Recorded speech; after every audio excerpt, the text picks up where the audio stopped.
La OMS quiere que el crucero afectado por el brote de hantavirus llegue a Canarias y ha acordado con el Ministerio de Sanidad enviar esta misma tarde a un grupo de epidemiólogos para evaluar cuál es la situación exacta a bordo y poder tomar una decisión. El virus ha afectado a 7 personas, 3 han muerto y una está grave. El barco sigue fondeado frente a las costas de Cabo Verde. Hola, ¿qué tal? Muy buenas tardes. El Gobierno canario pide que todo el proceso se haga con garantías para los canarios y cree que a Ainara Suárez el barco debería ir directamente a Países Bajos. Sí, Fernando Clavijo, el presidente canario, asegura que ha mantenido conversaciones con la ministra de Sanidad y que ambos están de acuerdo en que no es razonable trasladar el barco a Canarias y que la evacuación de los pasajeros debería realizarse desde donde están, desde Cabo Verde. Que todo eso, esa intervención, por supuesto, sea con todas las garantías para las personas que están en el barco, pero por supuesto para los canarios también. Las autoridades sanitarias están investigando el origen del brote, si el hantavirus entró en el barco antes de partir de Argentina o durante el recorrido. La OMS apunta a que ha habido contagio de persona a persona y eso es algo muy poco habitual en este virus. España supera por primera vez los 22 millones de afiliados. El mercado laboral mantuvo el pulso. En abril suma 223.000 nuevos trabajadores y el paro baja de los 2,4 millones por primera vez desde junio de 2008.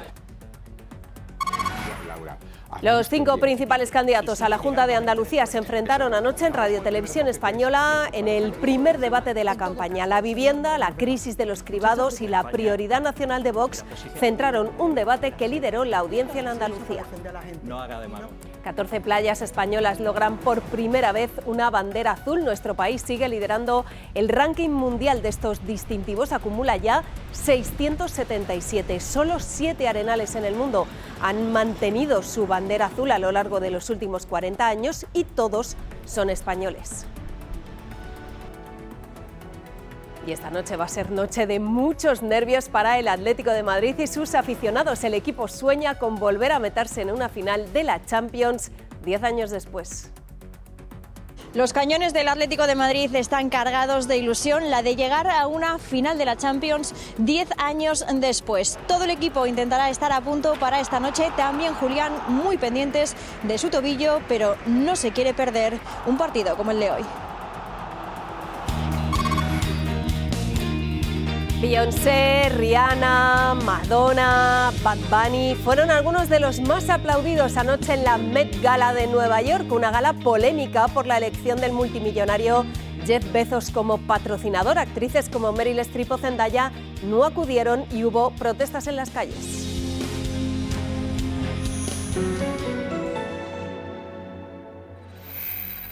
El crucero afectado por un brote de hantavirus sigue a esta hora en la costa de Cabo Verde. La OMS y el Gobierno de España se han reunido para valorar posibles escenarios, entre ellos que el barco atraque en algún puerto canario, aunque de momento no hay nada decidido, tampoco a qué puerto llegaría. Estamos en directo en Las Palmas de Gran Canaria y también en Madrid, en Moncloa, Ana Antúnez, porque el Gobierno insiste en que lo primero es valorar la situación y después la situación epidemiológica y después ya decidir.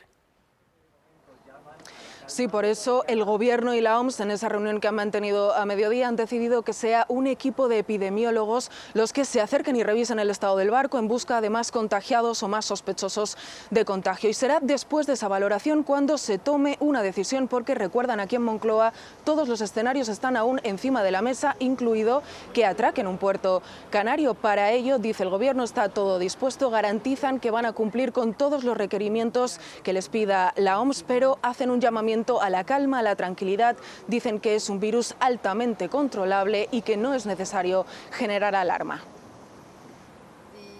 El Gobierno canario está también teniendo reuniones con Sanidad Exterior para saber sobre todo cómo actuar en caso de que el barco finalmente desembarque en Canarias. Desde el Gobierno canario lo que dicen es que esto no tendría sentido, no le ven lógica a que el barco se tenga que trasladar desde Cabo Verde hasta Canarias para luego volver a partir, y esto se lo han transmitido así al Ministerio de Sanidad y dicen que desde el Ministerio lo han entendido. El crucero sigue fondeando frente a Cabo Verde. Dentro 3 personas enfermas, 2 de ellas van a ser evacuadas en avión medicalizado a Países Bajos, sede de la naviera. La OMS ha confirmado que la mujer que desembarcó en Santa Elena para repatriar el cadáver de su marido y que falleció poco después, también ha dado positivo en hantavirus. The plan now is for the ship to continue on to the Canary Islands. La idea de la OMS desde el principio era que el crucero fuera hasta Canarias para allí poder desinfectar la nave. El crucero debería haber atracado en Praia, en Cabo Verde, era el final de su ruta, pero las autoridades se negaron por no poder, dijeron, hacer frente a una emergencia de este tipo. Han realizado, eso sí, visitas médicas al interior del barco para atender a los enfermos.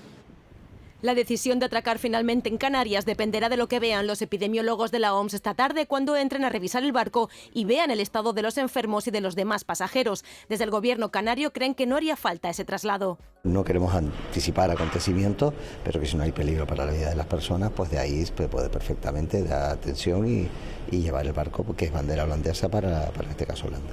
El Ministerio de Sanidad insiste en que hay que esperar al informe de la OMS. No hay, aseguran, ninguna decisión tomada aún. Hay un sistema de salud robusto, capaz de afrontar ese reto, y lo que tenemos que tener tranquilidad. Hay 14 españoles también en ese barco. Si al final se autoriza el atraque en Canarias, habría que ver, entre otras cosas, si los pasajeros tendrían que hacer cuarentena, ya que el virus se puede incubar durante varias semanas. En Argentina están también investigando el origen de ese brote que se ha cobrado, como escuchábamos, 3 vidas ya. En Tierra de Fuego, de donde partió el crucero, no se ha detectado ningún caso de hantavirus reciente, pero en el país, a lo largo del año pasado, hubo más de un centenar de casos. Al Ministerio de Salud de Argentina no le consta que haya habido ningún caso concreto de hantavirus en la provincia de Tierra de Fuego, cuya capital es Ushuaia, precisamente de donde salió el barco. Pero lo cierto es que aquí en este país son muy frecuentes los casos de hantavirus. Según un comunicado de las autoridades sanitarias, en el último año ha habido más de 100 personas infectadas en distintas provincias del país, sobre todo en zonas rurales. Las autoridades han recomendado a las provincias afectadas con algún caso de hantavirus que mantengan un seguimiento ambiental periódico. El brote más grave aquí en Argentina fue en 2018 en la Patagonia, en el que murieron 11 personas y varias personas resultaron afectadas por este virus. La OMS apunta que el origen del contagio dentro del crucero podría ser la pareja holandesa que fue la primera en tener síntomas. Los 2 han muerto. Una de las grandes preguntas, nos explica este investigador, es si el virus estaba dentro del crucero cuando zarparon o si entró a lo largo del recorrido. La pareja holandesa podría haber transmitido el virus a los demás pasajeros contagiados por vía respiratoria. Es una forma de transmisión que ya se detectó en la localidad argentina de Epuyén en 2019. Hubo 40 contagios y murieron 11 personas. Y pudimos comprobar que no solo era la contaminación a través del ratón colilargo, que es el que tiene en sus heces, en su saliva y en su orina el virus Hanta, sino que también pudimos comprobar en esa oportunidad que existía el contagio interhumano. En este caso, la OMS ha confirmado que no había ratas a bordo. La variante europea del virus es menos peligrosa que la americana. En España hubo un caso autóctono en 2024. Un hombre se infectó por heces de roedor en Barcelona. No hay tratamiento ni vacuna, pero sí varios estudios en marcha. El final del juicio Mascarillas ha derivado en polémica política a cuenta de Aldama. Los populares, que son acusación en este caso, han rebajado la petición de condena para él porque dicen ha confesado, una rebaja que podría incluso evitarle la cárcel. El PSOE lo considera un escándalo y el Gobierno ve evidente que el empresario y Feijóo están colaborando. La UCO ha situado a Aldama como uno de los jefes de la trama. El que manda, porque es el que paga manda, es Aldama. Y con el juicio a punto de terminar, vuelve a ser el protagonista, porque la acusación popular que dirige el PP ha rebajado de 7 a 5 años la petición de pena para él. No pide más de 2 años por cada delito y podría no ir a la cárcel. Lo critican desde Sumar hasta Vox. El Partido Popular está a 2 telediarios de pedir la medalla de honor de la Comunidad de Madrid para el comisionista Aldama. Todos estos que están envueltos en la trama, si no hubiera saltado la liebre, seguirían ahí trincando. Pero el PP alega que el comisionista ha colaborado para esclarecer, dicen, la corrupción del Gobierno y exigen la comparecencia del ministro de Justicia. Quiero dar las gracias al Partido Popular y al señor Aldama por hacer tan evidente que están colaborando los unos con el otro y el otro con los unos. Y niega también la otra acusación de los populares, que el Gobierno ha presionado a la Fiscalía General del Estado para que no rebaje su petición de condena y castigar así a Aldama por sus revelaciones. Ha sido una decisión del Ministerio Fiscal basada en criterios técnicos. Presiones que también ha negado recibir el fiscal anticorrupción. Dice que la Fiscalía General no le ha impuesto nada, que ha sido una posición única tras un debate interno. Póngase ahí, por favor.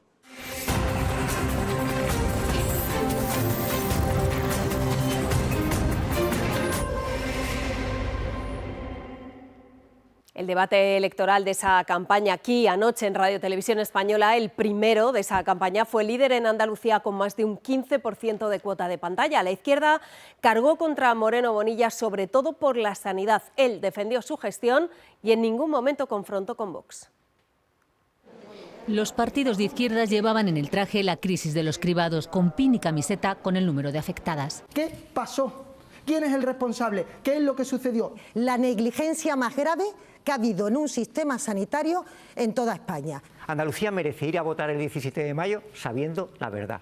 El presidente de la Junta, que evitó responder, no esquivó las acusaciones de recortes y privatización de la sanidad. ¿Qué me está contando usted Le de privatizar? estoy contando que usted está deteriorando el sistema público y lo está privatizando. La respuesta fueron cifras de gestión. Somos el gobierno que más ha invertido en sanidad pública. Y un ataque al gobierno con la huelga de médicos. Tienen incendiadas las calles de España y a los médicos de toda España cabreados y enfadados. Con la vista en un posible pacto, Vox no hizo sangre, pero deslizó su receta en cada intervención. La prioridad nacional es una cuestión de supervivencia ya. Esto es la prioridad nacional. Ustedes, aparte de mentirosos, ¿saben lo que son? Malas personas.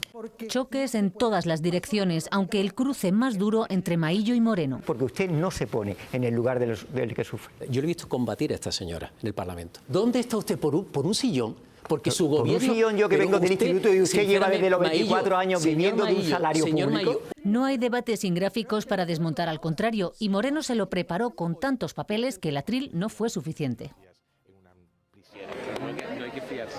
Para el candidato del PP, si algo hubo en el debate de RTV, fue un denominador común. Que todos iban contra mí.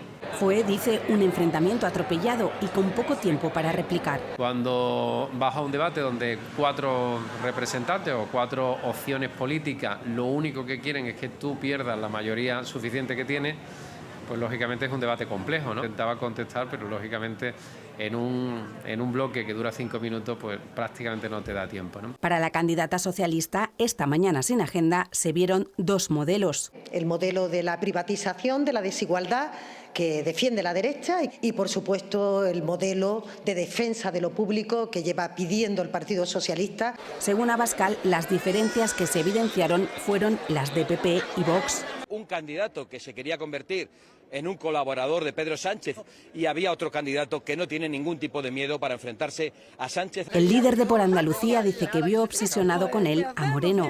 Porque le planteamos propuestas. Adelante Andalucía cree que a Moreno se le ha caído la campaña en el debate.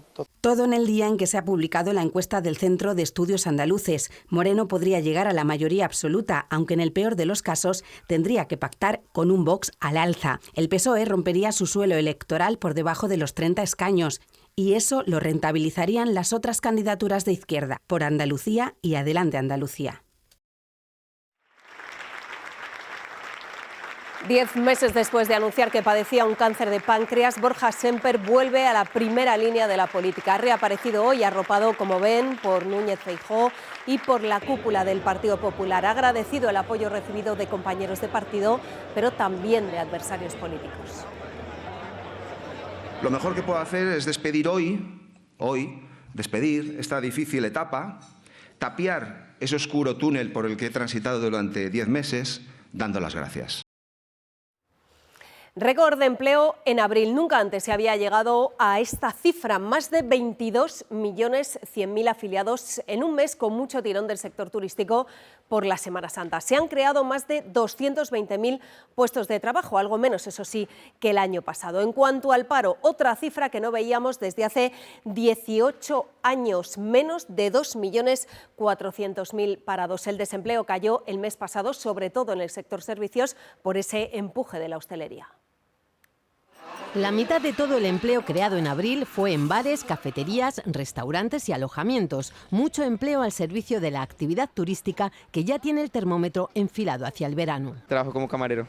Un mes que estoy trabajando aquí en Barcelona, en un restaurante pizzería italiano. En todas las comunidades se creó empleo, pero la que más puestos generó en abril fue, con diferencia, Baleares, casi un tercio de todos los nuevos afiliados. Lo eché el mismo día y el mismo día que me llamaron.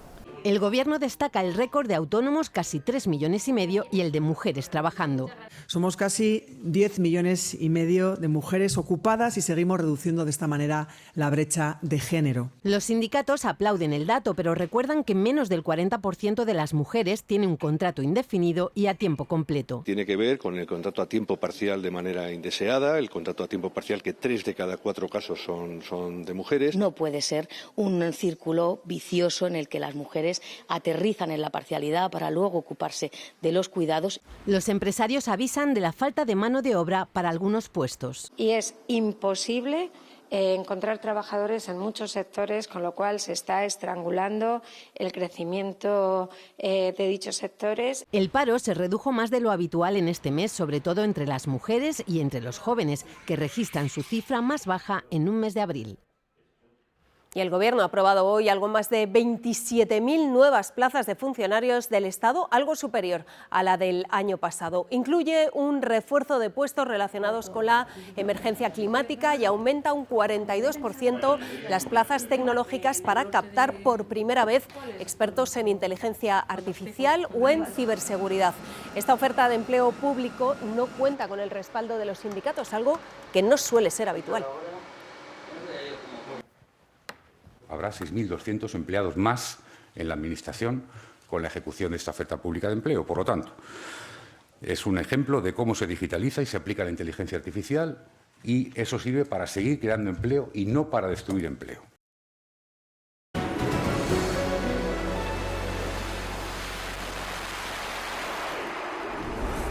No, the ceasefire is not over.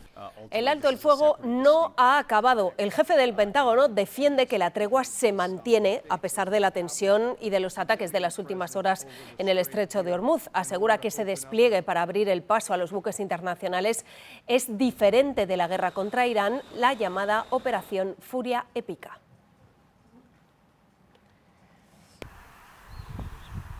Estados Unidos insiste en que su operación para liberar el estrecho de Ormuz es temporal y que no busca un enfrentamiento con Irán, pero lanza una nueva amenaza al régimen. Si atacan a sus militares, les advierte Cristina Olea de que pueden tener un efecto devastador el poder estadounidense. Sí, el jefe del Pentágono acaba de comparecer para explicar esta operación que empezó ayer, a la que han llamado Proyecto Libertad, y la ha descrito como una operación defensiva para restablecer el paso del comercio por el estrecho de Ormuz. Estas ruedas de prensa tienen también mucho de propaganda de guerra y, según Hexet, ya están cumpliendo su misión. Dice que ayer ya lograron que cruzasen 2 cargueros, que los destructores estadounidenses les abrían paso y que ahora hay cientos de barcos comerciales haciendo cola para pasar. En los próximos días veremos si de verdad se aventuran a hacerlo, si consideran suficiente la protección de Estados Unidos. El Pentágono amenaza a Irán con una respuesta devastadora si interfieren en su operación, pero ayer Irán ya disparó con misiles y con drones, y de momento Trump no lo ve un motivo suficiente para retomar los bombardeos. No lo considera una violación de esta frágil tregua. Teherán acusa a Washington de violar el alto el fuego y poner en peligro la seguridad en Ormuz. El presidente del Parlamento iraní y jefe de la delegación negociadora advierte: La situación actual es insostenible para Estados Unidos, mientras que nosotros ni siquiera hemos empezado. Teherán no ha reconocido de momento el ataque a instalaciones petroleras de Emiratos Árabes, donde han resultado heridos 3 ciudadanos indios. Pero una fuente militar anónima ha dicho a la televisión estatal iraní que el ataque, el primero contra un país del Golfo durante la tregua, no estaba planeado. Se hizo para evitar que Estados Unidos creara un corredor que sorteara el bloqueo. El régimen no deja de lado la diplomacia. Su ministro de Exteriores viaja hoy a China, principal socio comercial y aliado. También Trump irá a Pekín. En 2 semanas se verá con el presidente chino, con el que dice tiene una competencia sana. Para el presidente estadounidense, lo que está ocurriendo en Irán, comparado con Vietnam, Corea o Irak, es una mini guerra. Y asegura, si hubiera otro en su lugar, estarían en la Tercera Guerra Mundial. Pues ese cierre de Hormuz y la guerra de Irán podrían desembocar en la crisis energética más grave de la historia. Es la advertencia que ha lanzado hoy Bruselas. The world is facing what is arguably the most severe energy crisis. El comisario europeo de Energía asegura que la Unión Europea se está preparando ya por si falta combustible, especialmente queroseno para los aviones. Y dice que Europa se ha gastado ya más de 30.000 millones de euros adicionales en energía desde que empezó el conflicto. Las infraestructuras de gas están tan dañadas, asegura, que tardarán años en recuperarse.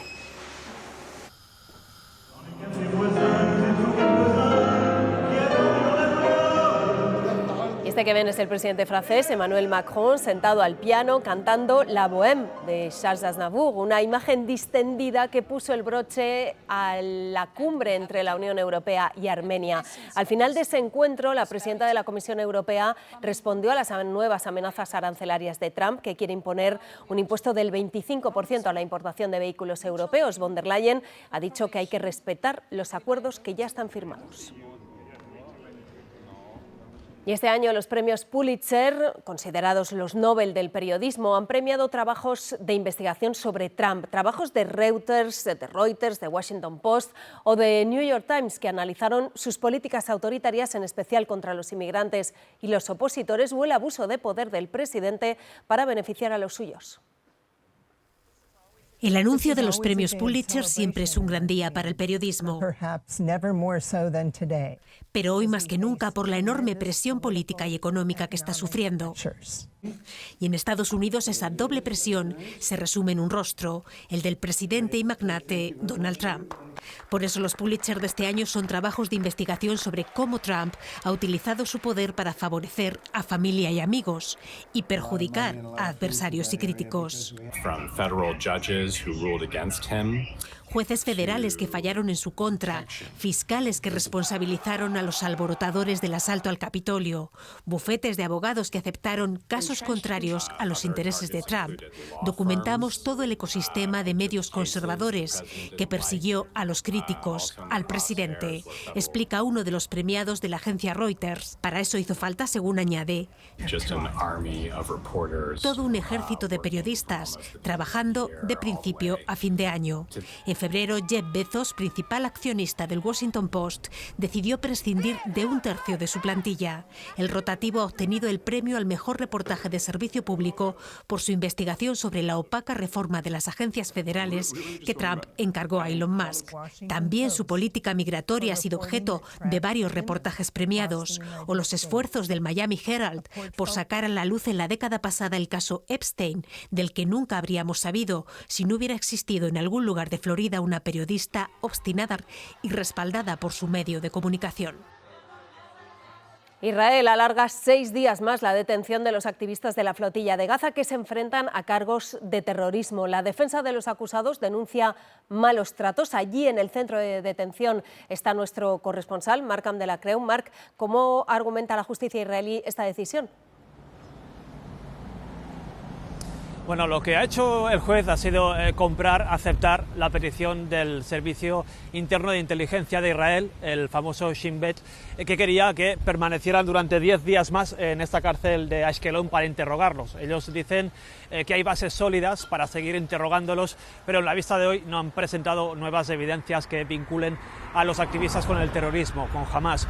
Uno de los activistas, ya sabéis que es español, Abu Keshek, al entrar en la sala le hemos preguntado que cómo estaba, nos ha dicho que bien, pero durante la vista le hemos visto con la mirada perdida, cansada, agotada, incluso ha pedido un vaso de agua que le han denegado. Deberá permanecer aquí como mínimo hasta el domingo a las 8 de la mañana. El gobierno español sigue insistiendo en exigir su liberación inmediata. Antes de esa flotilla hubo otra el año pasado que también acabó con los tripulantes detenidos. La exalcaldesa de Barcelona, Ada Colau, era uno de ellos y hoy ha declarado junto a otros 2 detenidos en la Audiencia Nacional. Denuncian a Israel por torturas, detención ilegal y crímenes de lesa humanidad. La Fiscalía tendrá que decidir si hay base para iniciar un proceso. A punto de cumplirse el primer año de pontificado de León XIV, el programa En Portada se ha preguntado por qué el Vaticano sigue sin aceptar que una mujer pueda ser sacerdote. Cristina Moreira es una chica del montón que tenía vocación de cura desde la edad de 17 años. Yo cuando me ordenaron sentí de inmediato como el haber llegado a casa. Sería bueno que la Iglesia acepte a las mujeres no para ser un remedio, sino porque realmente quiere que la Iglesia sea igualitaria.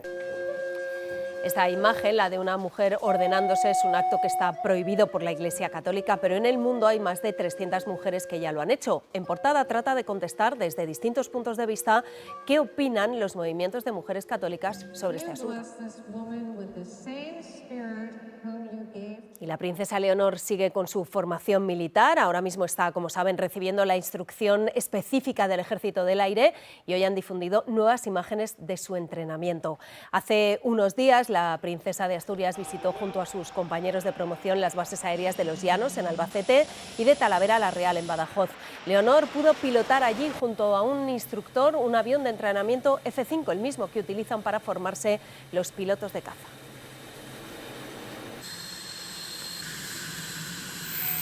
Con la que me meto con quien quiero, sobre todo con los nuevos de clase. Es que es tan divertido machacarles. Este vídeo no es real, pero refleja situaciones que ocurren todos los días. Es una campaña de la policía para concienciar de que la violencia digital es un delito y no un juego. Es un tipo de violencia que forma parte de la realidad cotidiana de los jóvenes, ya sea como víctimas, como agresores o como simples espectadores. Lo dice un estudio de la Fundación FAD Juventud que alerta de que afecta sobre todo a los menores de 19 años.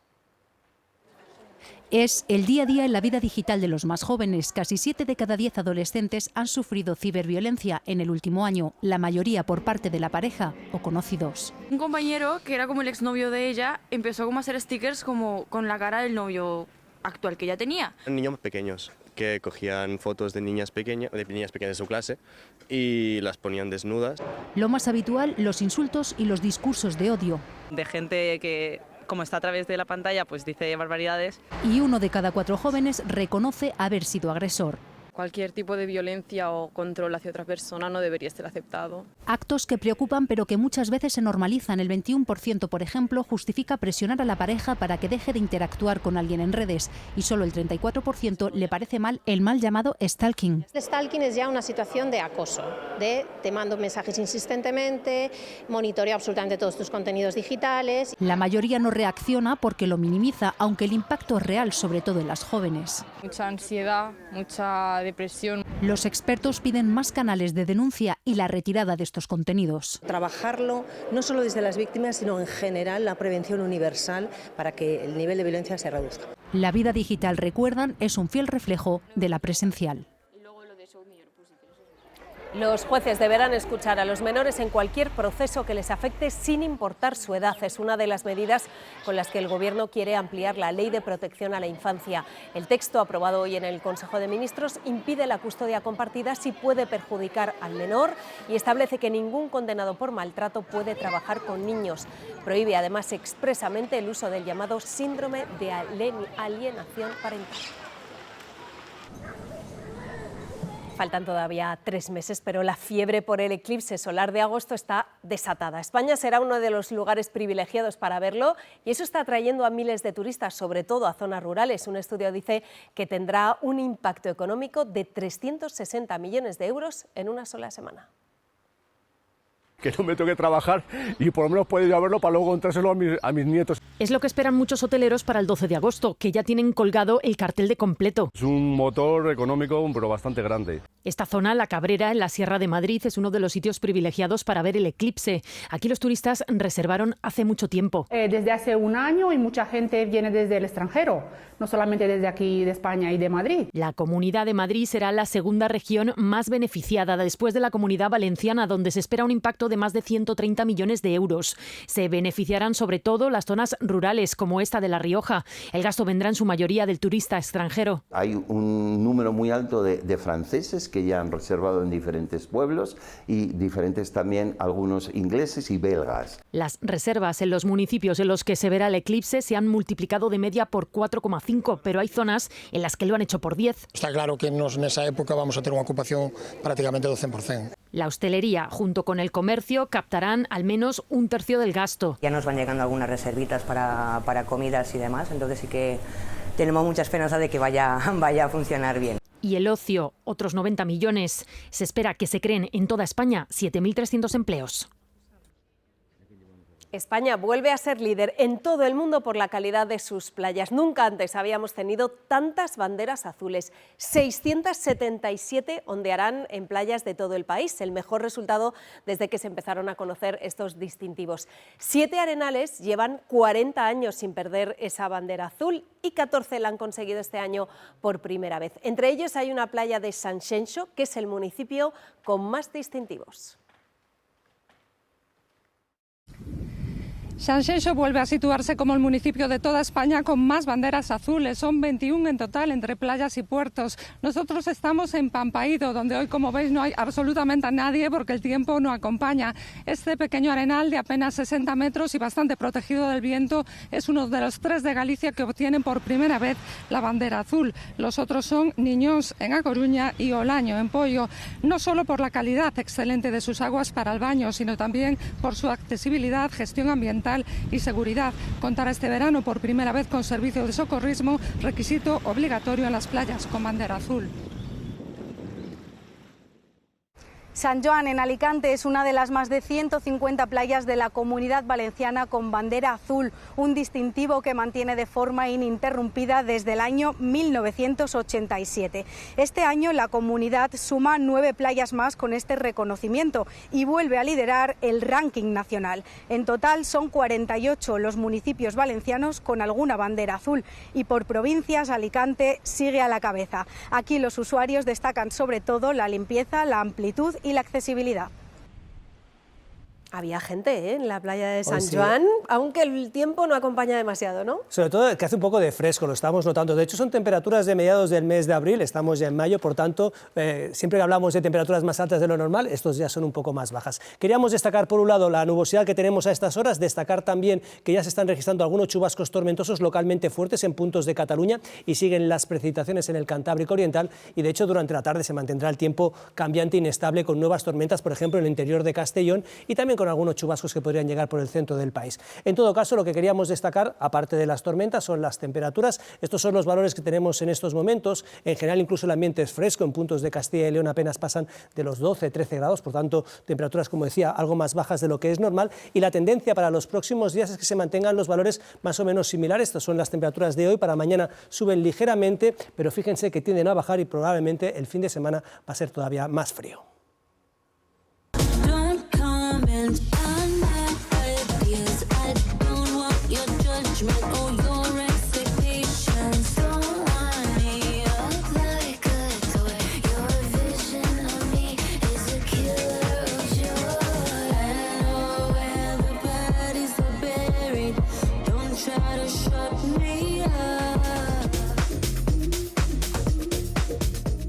Son algunos de los modelos más espectaculares que se vieron anoche en la Met Gala, donde triunfaron Bad Bunny, Beyoncé, Rihanna o Madonna. Una edición polémica por la elección del multimillonario Jeff Bezos, gran apoyo de Trump, como patrocinador del evento. De hecho, algunos invitados, como Zendaya o el alcalde de Nueva York, declinaron asistir.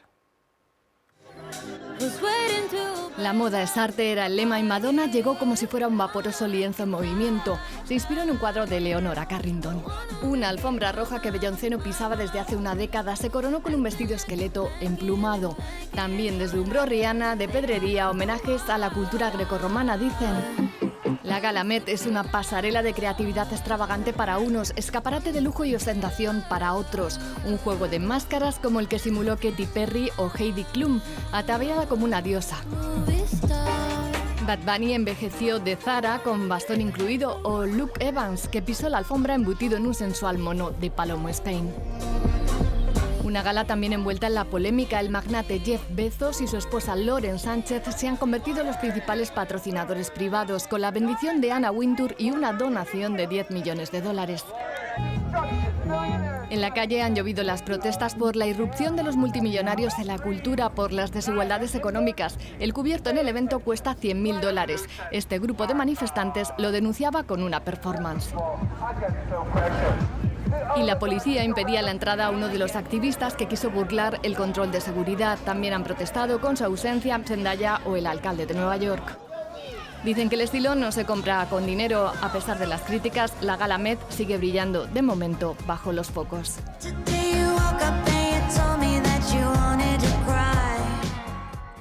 Yo no moriré de amor fue la gran triunfadora en el Festival de Málaga, con premios para su directora, para su actriz principal y para su actor de reparto. Una historia sobre una familia marcada por el Alzheimer que consiguió además el aplauso del público. Yo me puedo poner a 3 metros para estar a su altura. Llega el momento de las risas después de un viaje duro, muy duro, el de dos hermanas de ficción que entienden la enfermedad de su madre, cada una a su manera. Claudia, 18 años, ganas de comerse el mundo, pero con una realidad que le amarra. Creo que al final también la película la gente empatiza mucho porque es que es tal cual, o sea, no entiende de ponerlo bonito, de ponerlo melodramático. ¿Cómo se enfrenta su padre a esta situación? ¿Cómo se enfrenta a su controladora hermana mayor? Ve contándome cómo la ves, ¿vale? Estate pendiente, por favor. Me voy. No es cinematográfico el cuidar. Es decir, no sé cuántos planos estéticos puedes hacer de un colchón meao y de unos pañales y un no sé qué, pero es la realidad. Retales de una vida de la directora que sabe de lo que habla, lo vivió en casa.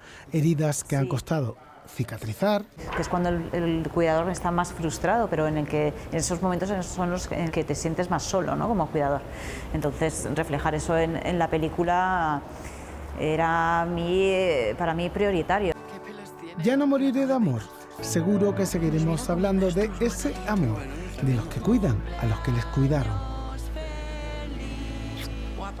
Irreverentes, mordaces, los madrileños Parque Sur vuelven a la carga con Mitos y Leyendas, su nuevo disco, canciones costumbristas en las que disparan contra la crisis de vivienda o contra la guerra. Tonto, pero no me entero. Tonto en Toronto entero. Irónicos, gamberros, Parque Sur reparte para todos con su humor negro desde hace 7 años que Javi Ferrara se puso al frente de la banda. Artífice de letras afiladas, costumbristas. Capaz de hacerle una oda al palco del Bernabéu o dedicar una canción a su peña de amigos, pero los de verdad. Ahora vuelven a la carga con nuevo álbum Mitos y Leyendas. El título hace referencia un poco a nuestra gente, a nuestros amigos, a nuestra familia, a la gente que nos rodea y a la que nos quiere y queremos. Lucas es un mito y yo soy una leyenda. Se lo di, se lo quedó, se lo da. Aquí estoy con patata y se Lucas. Nuevas canciones sobre los problemas políticos sociales de estos tiempos, algo desquiciados, que vivimos. Como puede ser pues, la problemática de la vivienda, el cambio de modelo en las ciudades, guerras en el mundo o las injusticias y desigualdades. Mi lista de tontos está casi hecha. Incluso Parque Sur también hace una canción al tonto. ¿Qué prefieres, al tonto o al malo? Los dos hacen daño a los seres humanos. El malo para cuando va mal, el tonto no para hasta el final. los tiempos nos lo dejan bastante fácil. Fácil para afilar la pluma, cargar contra todo aquel que se le ponga a tiro. Más que un mito o leyenda, Parquesur es una bofetada realista, aderezada con post-punk y pop-rock. Ya son una realidad en alza del circuito alternativo nacional. Las mentiras que dijimos. Pues así terminamos el telediario, pero no se vayan porque ya está aquí preparado Nico de Vicente con los deportes y con esa última hora del Atlético de Madrid que sueña esta noche con conseguir ese billete para la final de la Champions. Enseguida se lo cuenta. Nosotros les esperamos aquí mañana, como siempre. Adiós.